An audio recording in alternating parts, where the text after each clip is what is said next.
தாவேகா இந்த எலெக்ஷனில் சந்தித்த பெரிய சவால் என்ன? ஓகே, மக்கள் நம்ம மேலே எவ்வளோ அன்பு வச்சுருக்காங்கன்னு ஓட்டுகள் மூலமாக காமிச்சிட்டாங்க. அந்தளவுக்கு வாக்குகளை செலுத்தியிருக்காங்க. சந்தோஷமாக இருக்குது. 108 இடங்கள்னு சும்மாவா? அவ்வளோ தூரம் அன்பு செலுத்தியிருக்காங்க மக்கள். ஆனால் இன்னும் கொஞ்சம் அன்பு அதிகமாக இருந்தால் ஒட்டுமொத்தமாக தனிப்பெரும்பான்மையாக வந்திருக்கலாமே. இப்போ பெரும்பான்மை கட்சி தான் இல்லைன்னு சொல்லலை. ஆனால் ஆட்சியை பிடிக்கணும்னா தனிப்பெரும்பான்மை தான் சிறப்பாக இருக்குமே ஒரு ஏக்கம் கண்டிப்பாக இருக்க தான் செய்யும். ஆனால் ஒரு விஷயத்த சொல்லட்டுமா? இந்த எலெக்ஷனில் பார்த்தீங்கன்னா 1000 ஓட்டுகளுக்கு குறைவாகவும் 2000 ஓட்டுகள் வித்தியாசத்துலையும் 2500 ஓட்டுகள் வித்தியாசத்துலையும் தாவேகா வெற்றி வாய்ப்புகளை பறிகொடுத்த தொகுதிகளோட எண்ணிக்கை மட்டும் 17. பாருங்க எவ்வளோ வித்தியாசம்ட்டு. இந்த 17 தொகுதிகளில் மட்டும் தாவேகா ஜெயிச்சிருந்துச்சுன்னா யோசிச்சு பாருங்க, இவ்வளோ கலைவரமே கிடையாது.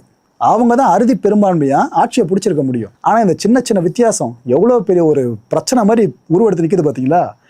ஆக்சுவலாக மறுதேர்தல் ஒரு வேளை வைக்கிறாங்கன்னு வைங்க, யார் ஜெயிப்பாங்கன்னு நினைக்கிறீங்க? இந்த நம்பர்ஸை மனசில் வச்சு நீங்களே சொல்லலாம். ரைட்டு, தாவேகா வேட்பாளர்கள் வெற்றி இருக்குல்ல, அது எதுக்காக மக்கள் இந்த அளவுக்கு கொண்டாடுறாங்கன்றதுக்கு தெளிவான ஒரு எக்ஸாம்பிள் நான் சொல்லிடுறேன். 35 வயசுக்கும் கம்மியான 23க்கும் மேற்பட்ட வேட்பாளர்கள் ஜெயிச்சிருக்காங்க. யங்ஸ்டர்ஸு 26 பட்டியல் சமூகத்தினர் ஜெயிச்சிருக்காங்க. இந்த எலெக்ஷனில் தாவேகா கேண்டிடேட்ஸு 12 பெண்கள் ஜெயிச்சிருக்காங்க. அண்ட் ஒரு பெண்மணி பார்த்தீங்கன்னா கர்ப்பிணி கேண்டிடேட்டாக நின்று ஜெயிச்சிருக்காங்க. ஒரு மாற்றுத்திறனாளி ஜெயிச்சிருக்காருங்க இந்த எலெக்ஷனில் தாவேகா சார்ந்து. ஒரு டிரைவரோட பையன், நினச்சி பார்க்க முடியுமா? டிரைவர் பசங்கன்னா வேட்பாளராக சீட்டு கழிச்சு ஜெயிப்பாங்க அப்படின்ட்டு. ஒரு ஆட்டோ டிரைவர், இத்தனை பேரும் வெவ்வேறு வகையில் சோபிச்சிருக்காங்க பார்த்தீங்கன்னா. பல கட்சிகளுக்கு அது கனவாக இருக்கும்.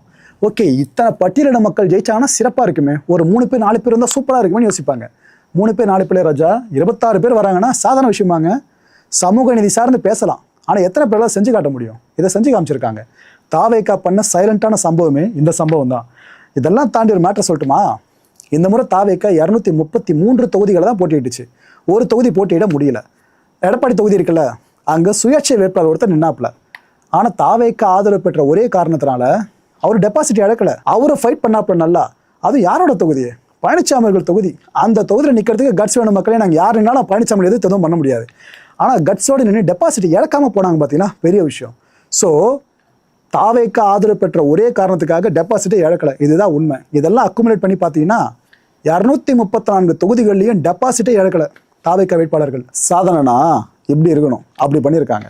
ஸோ மக்கள் அவ்வளோ சீக்கிரம் ஒருத்தவங்க நம்பிக்கை வச்சிட மாட்டாங்க. வச்சிட்டாங்கன்னா அது இப்படி தான் எதிரொலிக்க ஒன்று. ஏன்னா நாளை பின்ன இவங்க நம்மளை ஆள ஆரம்பிக்கிறான்னு வைங்க, ஏதோ பெரிய மினிஸ்டர் பெரிய எம்எல்ஏ கிட்டே போகக்கூடாது அப்படின்னு நமக்கு தோண வாய்ப்பே கிடையாது.